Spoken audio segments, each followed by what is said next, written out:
সংকল্প ল'ব লাগিব মই জিলিকিম যুদ্ধক জিলিকাম অসমক জিলিকাম এইটো হ'ল মূল বিষয় মই জিলিকিম যুদ্ধক জিলিকাম অসমক জিলিকাম ৰাধা গোবিন্দ বৰুৱাই এটা কথা কৈ গৈছিল যে বেয়া খেলি জিকাতকৈ ভাল খেলি হৰাব এইটো হ'ল মূল কথা মানে স্পৰ্টছমেন স্পিৰিট যিটো এই সম্পৰ্কে ৰাধা গোবিন্দ বৰুৱাই কৈ যোৱা কথা এইটো খুব মনত ৰৈ যোৱা কথা খেলুৱৈসকলক এটা প্ৰতিযোগী মনলৈ আগবাঢ়ি যাব পৰাকৈ এটা পৰিৱেশ দিব লাগিব পৰিৱেশৰ কাৰণে লাগিব অনুশীলনৰ এটা ঠাই তাত আন্তঃগাঁথনি আৰু তাৰ মূল কথাটোৱে জুডুৰ মূল কথাটো হ'ল মেটখন সেই মেটখনে ৰাপ নাই গতিকে কেনেকৈ জুডুটো আগবাঢ়িব গতিকে আমি যোগাত্মকভাৱে ক'ব খোজোঁ কাকো আমি সমালোচনা কৰিবলৈ যোৱা নাই আজি সদৌ অসম জুডু সন্থাই কাৰো সমৰ্থন নোপোৱাকৈ এইখিনি কাম কৰিছে কোনো সমৰ্থন নাই নিজৰ চেষ্টাত নিজৰ সাধনা আমি ক'ম যে সদৌ অসম জুডু সন্থাৰ বাণীবত জাছৰ ইয়াৰ ক্ৰীড়া সংগঠকসকলৰ সাধনাৰ কাৰণে এইখিনি পাইছে আমি অসম চৰকাৰক আমি আহ্বান জনাব খুজিছোঁ যে সদৌ অসম জুডু সন্থাই যিটো নেতৃত্ব লৈ আছে তাত অসম চৰকাৰে এটা সমৰ্থন দিব লাগে সহযোগিতা আগবঢ়াব লাগে দ্বিতীয়তে কৰ্পৰেট ছেক্টৰসমূহৰ যিবোৰ CSR স্কিম আছে তেওঁলোকৰ যিটো ধন সদৌ অসম জুডু সন্থাৰ জৰিয়তে জুডুলৈ আগবঢ়াব লাগে আমাৰ তৰফৰ পৰা আমি সদৌ অসম জুডু সন্থাৰ লগত আমি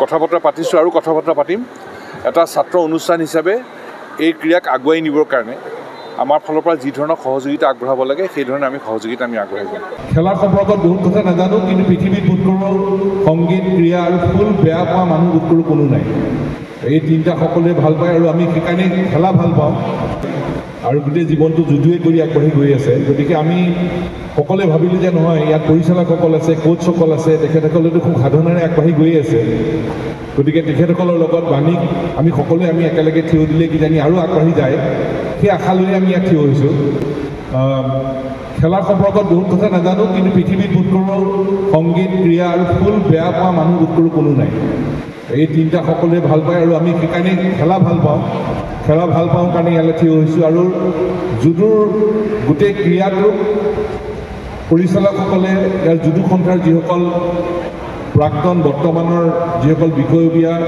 এটা সাধনাৰে এই বিষয়টো আগুৱাই নিয়াৰ যিটো ব্যৱস্থা কৰিছে পৰিচালকসকল সকলোকে আমি আন্তৰিক কৃতজ্ঞতা জনালোঁ আৰু আমি সফল হ'ব পাৰিমেই নোৱাৰাৰ কোনো কথাই নাই তাৰ কাৰণে সদৌ অসম জুডু সন্থাক আমি যিটো শক্তি দিব লাগে সেই শক্তি দি পেলাই আমি আগবাঢ়ি যাম বেলেগ স্পৰ্টছত সহায় কৰিছে ভালো হৈছে জুডুকো সহায় কৰিব লাগে এই কথাটোতো আমি আমাৰ ফালৰ পৰা যিখিনি সহায় কৰিব লাগে আমি সহায় কৰিম মাত্ৰ দুটা কথাই মই ক'ব খোজোঁ খেলুৱৈসকলে এটা কথা ক'ব নেকি বাৰু ক'বনে খেলুৱৈসকলে এটা কথা ক'ব পাৰিবনে একেলগে ক'বা নোকোৱা নাই জোৰ নাই ক'বা নোকোৱা জোৰকৈ কোৱা হা এইফালে নাই ক'বনে খুব জোৰকৈ ক'ব লাগিব কিন্তু হ'ব ঠিক আছে একেলগে কৈ শেষ কৰিম মানে মোৰ এটা কথা মনত পৰে যে মোৰ কোৱাৰ কোনো ধৃষ্টতা নাই কিন্তু ৰাধা গোবিন্দ বৰুৱাই এটা কথা কৈ গৈছিল মই খেলুৱৈসকলক উদ্দেশ্যি ক'ব খোজোঁ ৰাধা গোবিন্দ বৰুৱাই এটা কথা কৈ গৈছিল যে বেয়া খেলি জিকাতকৈ ভাল খেলি হৰাব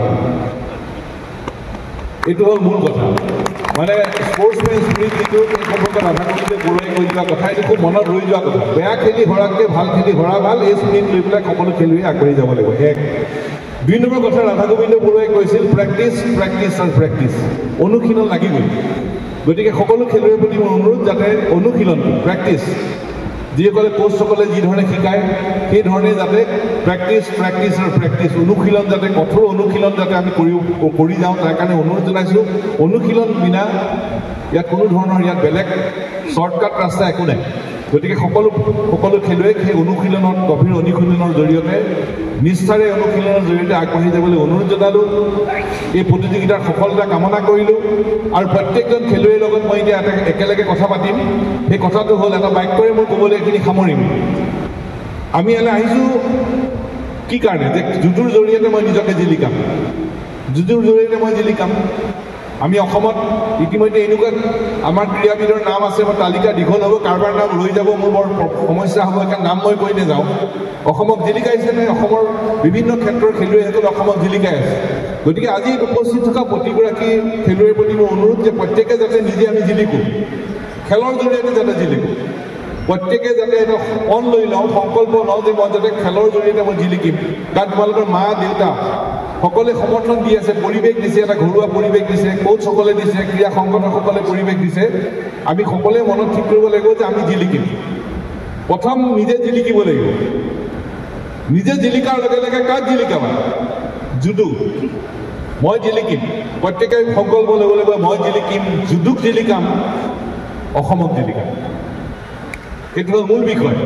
গতিকে এই সংকল্পটো ল'বলৈ মই অনুৰোধ জনাইছোঁ। চবেই একেলগে ক'ব লাগিব এতিয়া। ক'বানো কোৱা? খুব জোৰকৈ ক'ব লাগিব, কিন্তু একদম ষ্টেডিয়াম ফালি যাব লাগিব। হ'বনে? তোমালোক চব থিয় হৈ দিয়া, তেতিয়া মাতটো ভালকৈ ওলাব।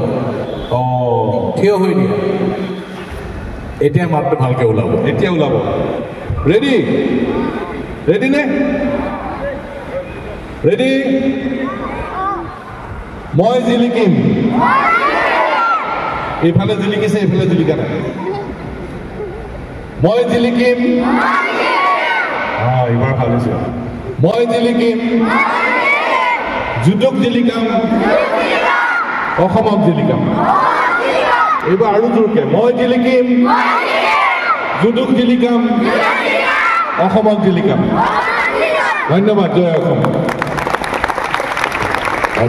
অসম জুডু সন্থাৰ নেতৃত্ব আমাৰ বাণীবটত আছে, সতীৰ্থসকলৰ সহযোগত লৈ আহিছে। আৰু আমি দেখি আছোঁ নিৰৱচ্ছিন্নভাৱে বাণীবটত আছে অসমৰ জুডুক আগুৱাই নিবৰ কাৰণে প্ৰয়াস অব্যাহত ৰাখিছে, এটা টীম ঠিক কৰি লৈছে, প্ৰচেষ্টা অব্যাহত ৰাখিছে। কিন্তু জুডুক আগুৱাই নিবৰ কাৰণে এটা সমৰ্থনৰ প্ৰয়োজন। আমাৰ প্ৰতিভা আছে, আমাৰ গাঁৱে ভূঞে চহৰে নগৰে আমাৰ প্ৰতিভা আছে। আজি এইটো প্ৰকাশ পাতিছে, সমগ্ৰ অসমখন ইয়ালৈ উঠি আহিছে। এতিয়া প্ৰতিভাৰ আমাৰ অভাৱ। প্ৰতিভা আগুৱাই নিবলৈ এটা সমৰ্থন, প্ৰকৃত অনুশীলনৰ প্ৰয়োজন। এতিয়া প্ৰকৃত অনুশীলনৰ কাৰণে সদৌ অসম জুডু সন্থাৰ যিটো প্ৰাথমিক যিখিনি সুবিধা, সেই সুবিধাখিনিৰ অভাৱ। এতিয়া অনুশীলনৰ কাৰণে এখন মেট লাগে, সেই মেটখনো ইয়াত নাই। গতিকে মেটখনৰ দামোতো বহুত নহয়। গতিকে আমি অনুৰোধ জনাম প্ৰথম ৰজাঘৰক অনুৰোধ জনাম যে চৰকাৰে সদৌ অসম জুডু সন্থাক সম্পূৰ্ণ সমৰ্থন দিব লাগে। আৰু এই আমাৰ প্ৰতিভা আগুৱাই নিবৰ কাৰণে যিখিনি আন্তঃগাঁথনিৰ প্ৰয়োজন সেইখিনি সমৰ্থন দিব লাগে। এক। ২ নম্বৰ কথাটো হ'ল যে আমাৰ ইয়াত যিবোৰ কৰ্পৰেট ছেক্টৰ আছে, সেই কৰ্পৰেট ছেক্টৰসকলেও আন ক্ৰীড়াৰ ক্ষেত্ৰত যি ধৰণৰ সহযোগিতা কৰি আছে, জুডুৰ ক্ষেত্ৰতো সহায় কৰিব লাগে। আৰু CSR স্কীমত যথেষ্ট সুবিধা আছে। গতিকে অসমৰ জুডুৰ যথেষ্ট সম্ভাৱনা আছে, আমাৰ প্ৰতিভা আছে। কেৱল প্ৰতিভাক আগুৱাই নিবৰ কাৰণে এটা পৰিৱেশ লাগে, এটা সমৰ্থন লাগে, অনুশীলনৰ প্ৰকৃত আন্তঃগাঁথনি লাগে। এইখিনি দিশত অসম চৰকাৰেও কৰণীয়খিনি কৰিব লাগিব। আৰু আমাৰ কৰ্পৰেট ছেক্টৰসকলেও তেওঁলোকে CSR স্কীমৰ যিখিনি পইচা, তাৰে কিছু অংশ সদৌ অসম জুডু সন্থাক দিব লাগিব, কাৰণ এইটো অসমৰ ভৱিষ্যতৰ কথা। আৰু আমাৰ তৰফৰ পৰা আমি সদৌ অসম জুডু সন্থাৰ লগত আমি কথা বতৰা পাতিছোঁ আৰু কথা বতৰা পাতিম। এটা ছাত্ৰ অনুষ্ঠান হিচাপে এই ক্ৰীড়াক আগুৱাই নিবৰ কাৰণে আমাৰ ফালৰ পৰা যি ধৰণৰ সহযোগিতা আগবঢ়াব লাগে, সেই ধৰণে আমি সহযোগিতা আগবঢ়াই যাম। যিহেতু ইয়াতে 300মান ষ্টুডেণ্ট হৈছে, কিন্তু তেখেতে উল্লেখ কৰিছে যে মেটৰ অভাৱৰ কাৰণে আৰু বেছিকৈ ষ্টুডেণ্ট নহ'লে, গতিকে এইটো এটা দুৰ্ভাগ্যজনক কথা। মই তাকেই কৈছোঁ যে আজি আমি কাকো বোকা ছটিয়াব খোজা নাই, কোনো ঋণাত্মক কথা পাতিব খোজা নাই। গোটেই অসমৰ 300 খেলুৱৈ গোট খোৱাটোৱে আমাৰ কাৰণে আশাৰ বতৰা। সেইটোকে আমি আশা বুলি লওঁচোন। গোটেই অসমত সদৌ অসম জুডু সন্থাই গোটেই অসমৰ 300 খেলুৱৈ গুৱাহাটীত সমবেত কৰোৱাটোৱে সদৌ অসম জুডু সন্থাৰ এটা সফলতা।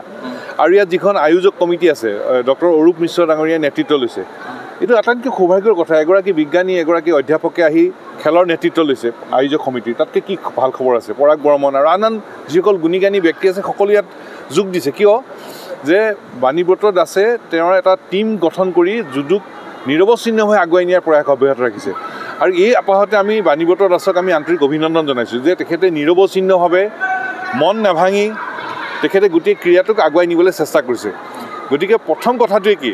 প্ৰথম কথাটোৱে হ'ল যে খেলুৱৈসকলক এটা প্ৰতিযোগী মনলৈ আগবাঢ়ি যাব পৰাকৈ এটা পৰিৱেশ দিব লাগিব। পৰিৱেশৰ কাৰণে লাগিব অনুশীলনৰ এটা ঠাই, তাত আন্তঃগাঁথনি। আৰু তাৰ মূল কথাটোৱে, জুডুৰ মূল কথাটো হ'ল মেটখন। সেই মেটখনেই নাই। গতিকে কেনেকৈ জুডুটো আগবাঢ়িব? গতিকে আমি যোগাত্মকভাৱে ক'ব খোজোঁ, কাকো আমি সমালোচনা কৰিবলৈ যোৱা নাই আজি। কাৰণ 300 খেলুৱৈ সদৌ অসম জুডু সন্থাই মানে একেলগ কৰাটোৱেতো সাংঘাতিক এটা আশাৰ বতৰা। গতিকে আমি অসম চৰকাৰক আমি আহ্বান জনাব খুজিছোঁ যে সদৌ অসম জুডু সন্থাই যিটো নেতৃত্ব লৈ আছে, তাত অসম চৰকাৰে এটা সমৰ্থন দিব লাগে, সহযোগিতা আগবঢ়াব লাগে। দ্বিতীয়তে কৰ্পৰেট ছেক্টৰসমূহৰ যিবোৰ CSR স্কীম আছে, তেওঁলোকৰ যিটো ধন এটা ধন সদৌ অসম জুডো সন্থাৰ জৰিয়তে জুডোলৈ আগবঢ়াব লাগে আৰু মই ভাবোঁ যে এই ধৰণৰ সমৰ্থন পালে বহুত আগবাঢ়ি যাব সদৌ অসম জুডো সন্থাই কাৰো সমৰ্থন নোপোৱাকৈ এইখিনি কাম কৰিছে কোনো সমৰ্থন নাই নিজৰ চেষ্টাত নিজৰ সাধনা আমি ক'ম যে সদৌ অসম জুডো সন্থাৰ বাণীবত জাছৰ ইয়াৰ ক্ৰীড়া সংগঠকসকলৰ সাধনাৰ কাৰণে এইখিনি পাইছে প্লাছ লাৰ লগতে ক'ব লাগিব যে এই 300 খেলুৱৈৰ যে পিতৃ মাতৃ তেওঁলোকে নিজৰ পুত্ৰ কন্যাক যে আগুৱাই দিছে সেই পিতৃ মাতৃসকলৰ যিটো চেষ্টা তেখেতসকলৰ যিটো নেতৃত্ব তাক আমি শলাগ ল'ব লাগিব তেখেতসকলক আমি কৃতজ্ঞতা জনাইছোঁ প্ৰতিগৰাকী পিতৃ মাতৃক আৰু আমি ক'ব খোজোঁ যে জুডো অসমত জিলিকিব কেৱল লাগে সমৰ্থন সহযোগিতা এটা পৰিৱেশ আৰু সেই সহযোগিতা পৰিৱেশ আৰু সমৰ্থন দিবৰ কাৰণে চৰকাৰে কৰণীয়খিনি কৰক আৰু কৰ্পৰেট ছেক্টৰে কৰিবলগীয়াখিনি কৰক আৰু এটা ছাত্ৰ সংগঠন হিচাপে আমি সদৌ অসম ছাত্ৰ সন্থায়ো সদৌ অসম জুডো সন্থাক যি ধৰণে সহায় সহযোগিতা কৰিব লাগে সেইখিনি আমি কৰি যাম আৰু অৰুপ কুমাৰ মিশ্ৰ ডাঙৰ এটা কথা উল্লেখ কৰিছে যে এইটো যদি পাঠ্যক্ৰমত অন্তৰ্ভুক্ত হয় খুবেই ভাল হ'ব যিটো সময়ৰ গলাই স্পৰ্টছ বোৰ্ড লোৱা হৈছে অন্য বোৰ্ড স্পৰ্টছ স্কুলবোৰত জুডো ল'ব লাগে ট্ৰায়েল ৰাউণ্ড হিচাপে কাৰণ মানে কি আত্মৰক্ষাৰ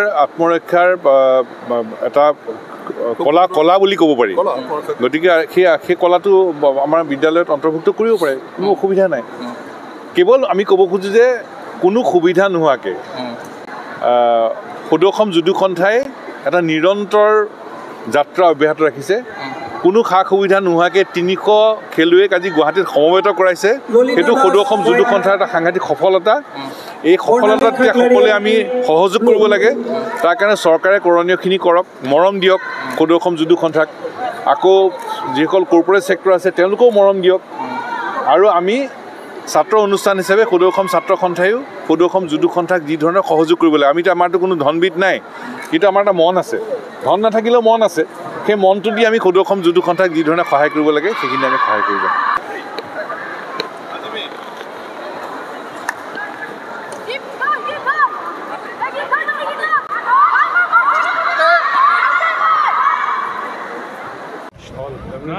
শুভেচ্ছা দিলোঁ বাস্কা কি নাম হা অনিশ ডিউৰি আচ্ছা হোল টিম শুভেচ্ছা দিলোঁ বঢ়িয়া